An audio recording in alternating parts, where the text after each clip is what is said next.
When it comes to getting established in a long-term Minecraft world, it's important to get settled with the basics. So in today's video, we're going to be going over 5 essential starter farms for any Minecraft world, whether or not you play the heck out of the game like myself, or you can only play every once in a while. And I feel like I'm a pretty good person to talk to about this sort of thing. You see, here at the Survival Kingdom, we're already settled with diamond armor, and excuse the pun, but we have a whole boatload of farms that we've already made and are good to go that I'm going to be sharing with you today. So the first farm that we're going to be looking at is going to be inside of this cave right here, and you don't have to build it inside, but it's going to be a wheat farm. This automatic food farm is actually simple to make. If we head over to the back, you'll notice that we only have one redstone line that goes entirely underneath the structure. And as someone that stinks at following tutorials, I'll tell you that it's pretty easy to follow. So we can either choose seeds from a chest in here, potatoes, or carrots for this farm. We can plant down our seeds of whatever food source we want to use. And then, in theory, when our crops are fully ready for harvest, we'll go and press this button right here.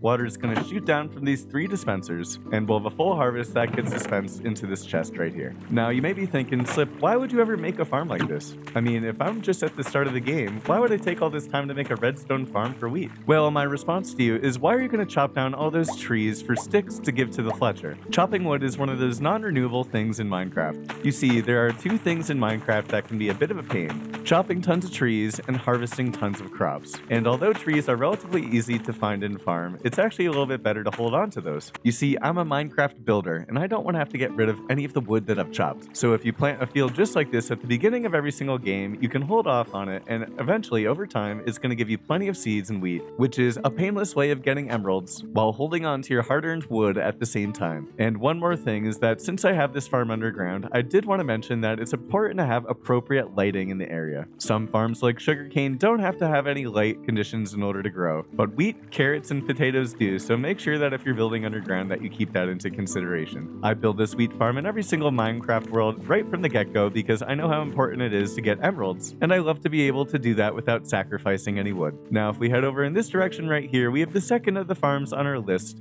a lava farm. You see, the early game in Minecraft is plagued by tons of chores and tons of grinding for materials. You have to get your first stockpile of wood and stone, all while using very inefficient tools, unless you go diamond mining right off the rip. And so in this awesome building right here, we have ourselves a lava farm, and we have 9 cauldrons with a ton of pointed dripstone, and right here up top we have 9 full squares of lava. I recommend just going and explore to find a lava pool on the surface as soon as you can at the beginning of a world, because the lava droplets coming from this dripstone right here gives us an infinite smelting source. It takes about 20 minutes or so for a bucket of lava to fully fill in a cauldron, and when you have 9 of them, at least for the early game, that's more than enough for all your smelting needs. As you can see in this building right here, I have a little smelting area right next to the lava farm, and if we go into any of these little furnaces, you'll notice that I've already used some lava, and we get whatever smelted material that we need. This early game strategy totally beats having to get coal, both at the beginning of the game and just always. And since this is a long-term Minecraft world and you're going to be using the smelting area a lot, I recommend doing what I did and trying to make this place extra pretty. Now with our food situation and our smelting situation covered, let's move on to the third essential farm for a long-term Minecraft world. Now this cherry grove in the Survival Kingdom actually houses 2 farms, and we're going to talk about the one behind me next. But first we're going to head down this drop chute and we're going to arrive at the spider farm.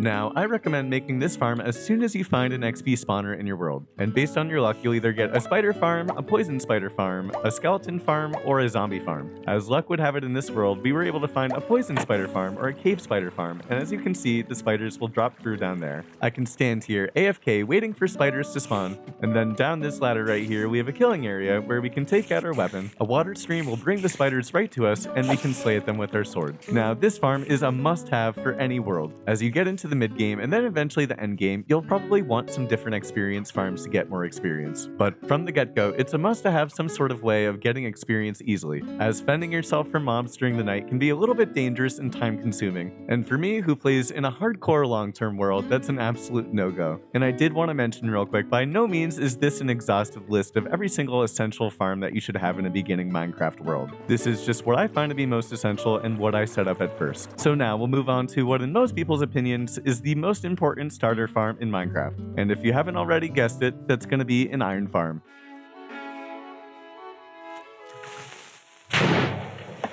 Woo!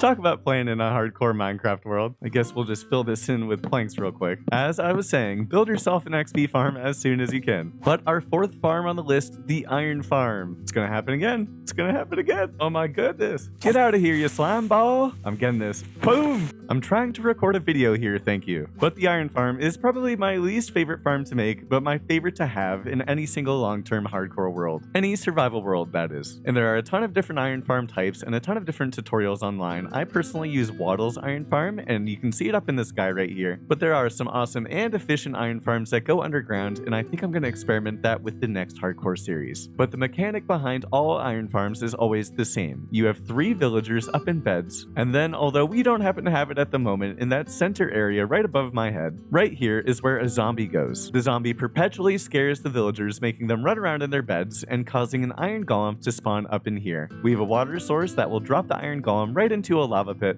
and then over here we have 9 different hoppers leading into a chest, which will give us our iron. Now, we are on the 3rd season of the Hardcore Kingdom, and every single time I have made an iron farm, I've had problems making it. And that also applies to this one. I've made this iron farm twice, and I've put zombies in here 2 times, and although I name tagged one once, they both burned in the sun. But as a builder, and when it comes to doing trades, doing anything, iron is such an important ore. And so having a location where you can kind of just open a door and sit, do whatever you need to do in real life, while getting yourself an infinite supply of iron is a complete must-have in my book. The last thing that I will mention about iron farms is that if you are going to be making a build or something in this area, make sure that it is A, not flammable, and B, spawn-proof. Back in Hardcore Season 1, I ended up making a ginormous tree enclosing this iron farm, but I forgot to turn off fire tick in the game settings. And those of you Minecraft veterans will know that that tree just burned itself to the ground and ruined the iron farm with it. So when it comes to building an iron farm, stay frosty. And so we'll take our gallant steed to head to our last farm for the day. And as we head off in that direction, I did want to say, if you're finding this video helpful and you're interested in making your own long-term world, I'd love to know in the comments.